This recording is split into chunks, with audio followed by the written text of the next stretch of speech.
bismillah, semua ada benar-benar ya. Karena kadang ya itulah wanita dan keluarga kita ya. Mereka tuh kadang nggak butuh yang sempurna juga, tapi mereka butuh yang hadir aja udah, bismillah. Bicara sempurna, bicara yang kaya, yang lebih kaya banyak, yang lebih pinter, yang lebih cerdas, yang jabatan lebih tinggi, yang gelarnya lebih banyak ada. Tapi kita juga tahu sekali lagi banyak ngelihat kejadian yang mohon maaf, pinter si pinter, cerdas si cerdas, gelarnya banyak, cuman ya tahu-tahu KDRT, tahu-tahu selingkuh, tahu-tahu yang bismillah. Tugas kita cuma bisa memantaskan diri kita di hadapan Allah. Sisanya nanti Allah yang tolong. Kalau Allah juga yang genggam hati mereka. Ya. Di kisah Nabi Musa alaihissalam ketemu Nabi Khidir tadi, itu kan ada satu perbuatan yang diprotes Nabi Musa ketika apa? Ngebangun rumah dua anak yatim yang mau roboh kan? Di ayat 82-nya akhirnya dijawabkan sama Nabi Khidir. Alasannya apa? Wa kana abuhuma soliha, karena ayahnya soleh. Tidak disebutkan anak yatimnya juga soleh loh. Tapi tolong coba lihat. Kata apa sih andil kita buat istri dan anak-anak kita? Kita meninggal, Allah masih kasih rezeki ke istri juga, mereka bisa nyari duit sendiri kok. Berapa banyak yang mohon maaf janda ditinggal wafat oleh suaminya, mereka hidup tuh nggak mati kelaparan. Anak-anaknya tetap tumbuh besar. Tapi lihatlah, kita bangun rumah yang bangun tukang, Pak. Dua anak yatim tadi rumahnya mau roboh, Allah utus dua orang nabinya untuk jadi tukang. Nabi Musa dan Nabi Khidir. Karena apa? Allah ridho sama ayahnya. Wa kana abuhuma solihah, bapaknya soleh. Tugas kita mantesin diri di hadapan Allah dengan kemampuan yang kita terbaik semampunya. Saya mampunya tahajud cuman baru kuat 2 rakaat. Tapi bismillah dilakukan sebaik mungkin. Nanti Allah yang tolong, bismillah. Pelan-pelan dia naik, lama-lama jadi 4 rakaat.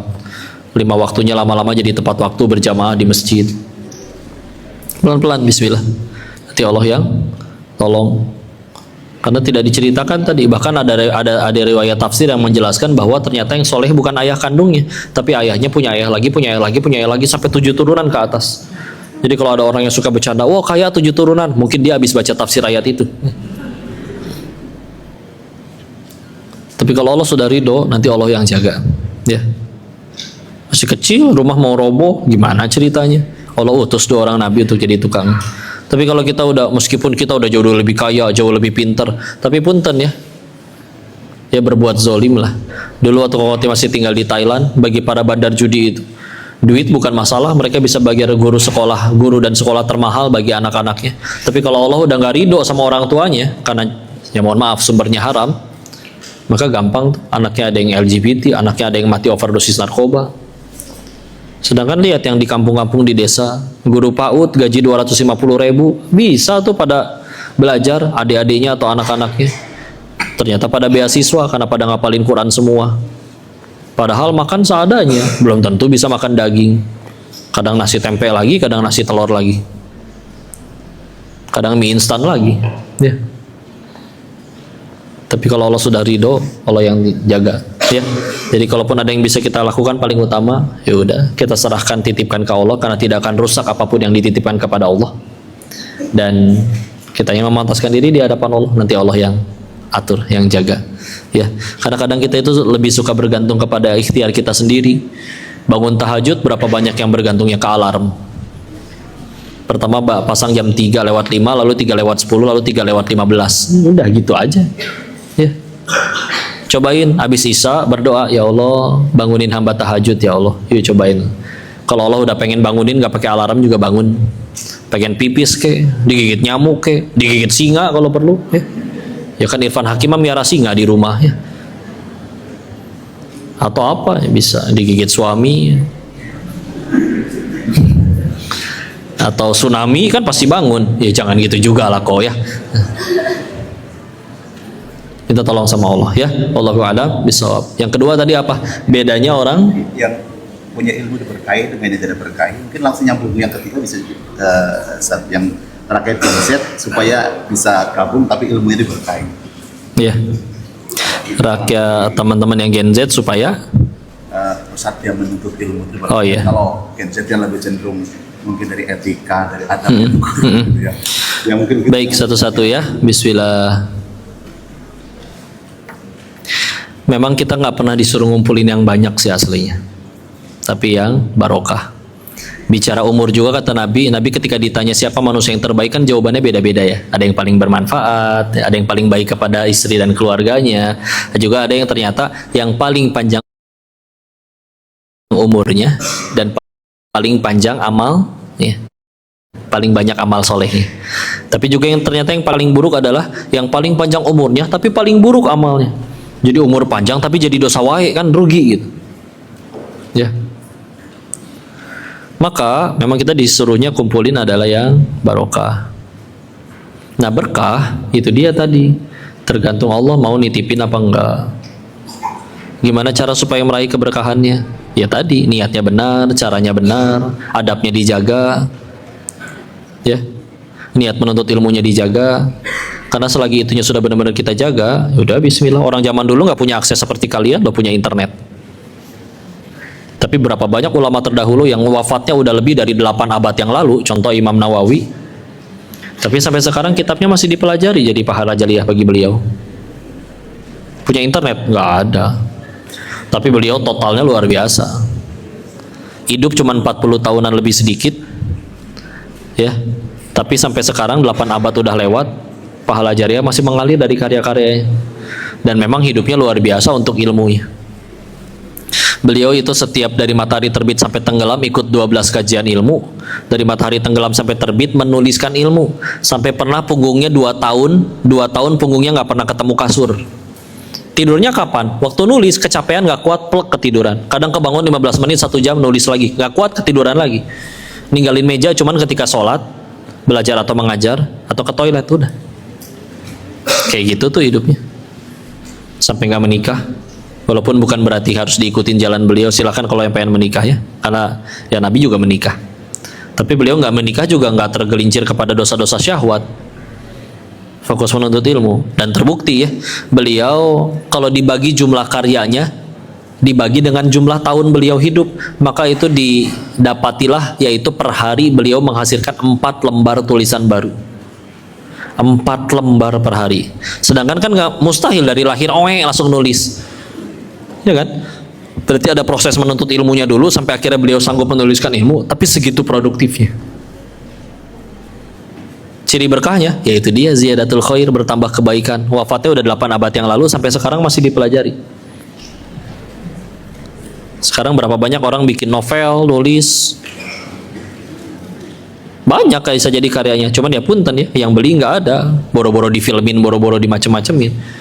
Punten, bisa jadi ya meskipun kita nggak bisa ngelihat niat-niat orang ya, tapi tugas kita yuk bismillah, luruskan niatnya. Karena kalau Allah sudah jadikan dia ridho dengan niatnya, maka mudah bagi Allah juga melanggengkan karyanya. Ya. Dan gitu ya, ilmunya benar-benar jadi kebaikan. Sebagaimana tadi yang kalau cerita santri yang ada yang hafalnya susah, ada yang hafalnya cepat. Nah, hafalan yang paling berkah, yang paling baik, yang dengan hafalannya tambah takut sama Allah. Bukan sekedar hafalnya cepat, menang lomba, dapat piala. Nggak laku pialanya di hadapan Allah. Ya, jadi yang dikejar barokahnya. Ya, ya gitu aja. Tugas kita terus. Gimana tuh kok ilmu segitu luas, segitu banyak? Ada ayat yang paling panjang di Al-Quran. Ayat Al-Baqarah ayat 282 itu meskipun tentang hutang piutang, tapi lihat penutupnya. Wattaqullah wa yu'allimukumullah. Bertakwalah kamu kepada Allah, nanti Allah yang ngajarin kamu. Yuk takwa yuk. Mulai dari mana? Udah 5 waktunya mulai tepat waktu dulu. Tadinya ditunda-tunda zuhur 2:30, asar 5:30, subuh sebangunnya. Sekarang mulai 5 waktu. Nanti 5 waktu udah terjaga mulai duha. Duha udah mulai gak pernah bolong mulai tahajud. Mulai puasa Senin. Senin gak pernah bolong mulai Senin Kamis. Senin Kamis gak bolong mulai ditambah Ayamul Bid. Udah gak pernah bolong semua mulai jadi puasa Nabi Daud. Tapi pelan-pelan terus kita ningkatin takwa, nanti Allah yang ngajarin kita. Bisa-bisanya yang lain lupa, giliran aku ini kok gak lupa-lupa. Tapi itu gak akan didapat kalau kitanya gak berusaha ningkatin takwa. Wattaqullah wa yu'allimukumullah. Dan Allah ngelihat, oh ini waktu luangnya banyak, tapi lebih banyak dipakai buat yang maksiat atau nggak jelas. Tapi orang-orang yang benar-benar udah meningkatin takwa, niat belajarnya benar, meskipun waktunya sedikit, Allah bisa berkahin ilmunya, ya. Itu dia. Dan anak-anak Gen Z ini gimana yang adabnya pada berkurang dan segala macam. Pertama, mumpung di sini juga banyak yang jadi orang tua, Koko minta, yuk jangan tutup mata seolah itu semua hanya salah anak-anaknya aja. Kita juga sebagai orang tua ataupun sebagai gurunya harus bisa juga ngasih contoh. Karena kadang banyak sekali kejadian punten ya, mohon maaf. Kok kenapa anak saya kecanduan gadget, kan punten ya. Yang ngasih siapa? Punten ya. Kita kadang suka susah jujur. Bu, handphone itu harta bukan? Ada harganya kan? Mahal kan? Kok biar bisa komunikasi? Jujur. Kalau buat komunikasi beliin aja handphone Nokia lama, yang penting bisa ditelepon. Kenapa harus yang smartphone? Biar nggak ganggu emaknya nonton Netflix kan sebetulnya. Kadang nggak semua, tapi ada yang kayak begitu. Ya. Sedangkan tata cara ngasih harta ke anak itu diatur dalam Al-Qur'an. Contoh, Quran surat 4 An-Nisa ayat ke-6. Wa batalul yatama hatta idza balagun nikah. Satu nih. Ini ibarat kalian punya ponakan, terus orang tuanya meninggal dan dia konglomerat punya warisan 18 T. Dan anaknya masih umur 2 tahun. Kasih nggak duit 18 T ke anak umur 2 tahun? Nggak boleh dong. Nah, syaratnya kata surat An-Nisa ayat ke-6, wa batalul yatama hatta idza balagun nikah. Satu, berarti sudah nyampe usia balik, sudah bisa untuk nikah. Ini anak udah balik belum? Belum, kita kasih harta, coba. Syarat keduanya apa? Fa in anastum minhum rusyda. Rusyda, cerdas. Dia sudah punya kecerdasan untuk tahu gimana cara ngatur duit. Ini balik aja belum, apalagi ngatur duit. Tahu-tahu, nah nih handphone udah nonton ya. Kecanduan ya, atau gimana? Punten ya, pendiri Microsoft-nya aja Bill Gates nggak ngasih anak-anaknya gadget sampai mereka umur 15 tahun. Bill Gates-nya tuh nggak Islam dia. Dan waktu beliau mendirikan itu semua sampai akhirnya Microsoft jadi sebesar itu, 5 tahun dia nggak dengar musik, nggak nonton TV, nggak dengar radio. Ya, kita lagi nggak bahas hukum musik, mohon maaf ya. Tapi memang punten, mohon maaf. Al-Quran sama musik nggak bisa bersatu di hati yang sama. Ya. Maka satu, ini karena lagi ada di hadapan orang tuanya, di hadapan anak-anak beda lagi saya ngomongnya, ya. Buat anak-anaknya, punten ya. Kalau kalian ngerasa bebas, di luar sana juga bebas, teman-temanku juga bebas. Punten kalau kau bilang gini, mangga. Tapi tinggal pilih, kamu pengen diajarinnya pakai apa? Diajarin pelan-pelan baik-baik sama orang tuamu atau digampar sama realitas kehidupan nanti, ha? Keras sama diri kalian. Kalau kalian keras sama diri kalian, nanti dunia datang dengan nunduk, lembut, sujud bahkan di hadapan kalian. Tapi kalau yang lembek sama diri kalian, oh yang lain juga nggak belajar, yang lain juga main game, yang lain juga bolos, yang lain juga titip absen. Nanti dunia yang datang dengan keras menghantam kalian, dengan pahitnya pengangguran, pahitnya diremehin waktu reunian. Kita di masa depan tergantung hari ini kita ngapain aja. Bu, Pak, kita nanti jadi orang tua, bisa nyampe bebusa kita nasihatin, tapi punten ya, kita nggak menutup mata, memang akan ada orang yang dia baru sadar kudu digampar kehidupan dulu. Ada orang yang baru tobatnya setelah dipenjara, setelah ketipu, tapi kalau ujung-ujungnya mereka tobat dan husnul khotimah, nggak apa-apa, nggak apa-apa. Selevel Nabi Nuh juga anaknya kena air bah, pamannya Nabi juga Abu Thalib nggak syahadat, ayahnya Nabi Ibrahim juga bikin patung berhala, ya. Istrinya Nabi Lut juga ikut kena azab. Nggak mungkin mereka nggak ngajarin. Tapi bismillah, dakwah itu baru akan jadi berat kalau kita mewajibkan orang harus jadi soleh gara-gara kita. Nggak bisa. Kalau manusia dikasih kuasa untuk menyolehkan orang lain dengan mutlak, harusnya satu dunia udah soleh semua berkat dakwahnya Nabi. Tapi kan enggak. Tugas kita satu, fadzakir innama anta mudzakir. Ingetin, tugas kamu cuma ngingetin. Lasta 'alaihim bimusaitir. Engkau tidak berkuasa di atas yang lainnya. Surat 88 Al-Ghasyiyah ayat 21 dan 22. Ya, istilah. Kabar baiknya orang jadi baik, Allah yang ngubah, kita nggak usah ngaku-ngaku. Orang nggak jadi baik setelah kita nasihatin, selagi niatnya lillahi ta'ala tetap dapat pahala.